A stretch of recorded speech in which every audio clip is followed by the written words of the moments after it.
Soal dosen bunuh suami, pengacara korban, hakim, JPU dan saksi objektif. Terdakwa mengakui menolak visum terhadap mayat korban.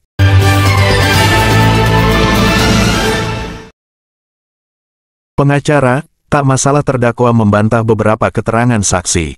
Medan, Ojahan Sinurat, SH pengacara korban dugaan pembunuhan, Rusman Maralen Situngkir oleh istrinya yang juga seorang dosen, Dr. Tiromsi Sitanggang, SH, MH, MKN, menilai hakim dan jaksa penuntut umum JPU yang menangani jalanannya sidang perkara ini dinilai cukup objektif.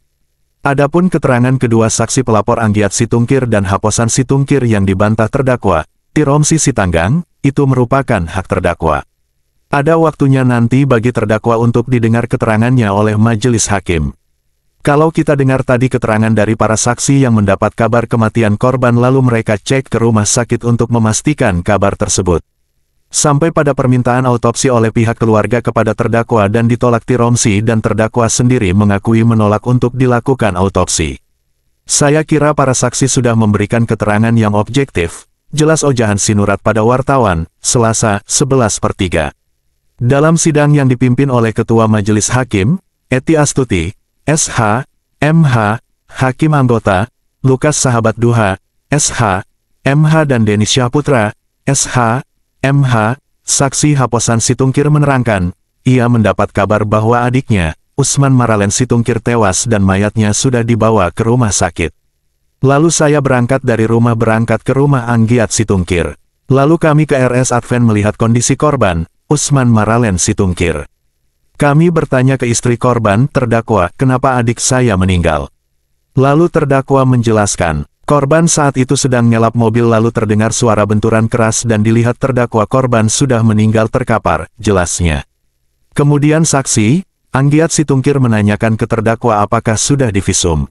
Terdakwa mengatakan tidak perlu divisum karena dia menyaksikannya langsung kejadian kecelakaan itu. Sampai di rumah duka di Jalan Gaperta, Medan, kedua saksi yang melihat rumah duka sudah ramai. Mereka berdua tidak ikut membantu mempersiapkan kebutuhan pemakaman. Karena penasaran kedua saksi lalu pergi ke lokasi yang katanya tempat kejadian kecelakaan. Setelah dicek tidak ada tanda-tanda kecelakaan. Lalu kedua saksi pergi ke Polsek Helvetia untuk menanyakan kejadian laka lantas.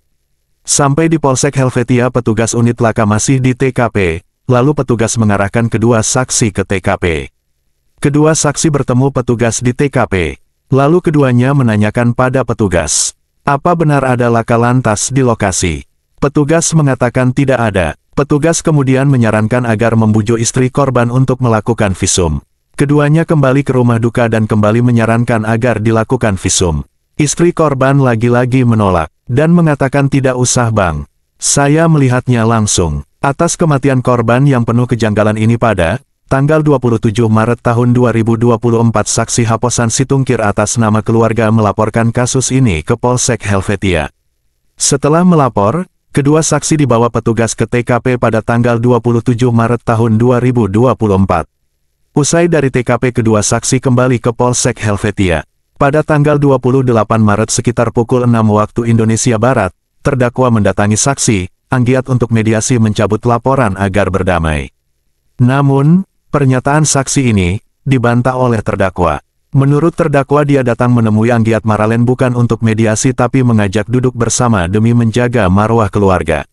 Demikian Celebes Magazine memberitakan.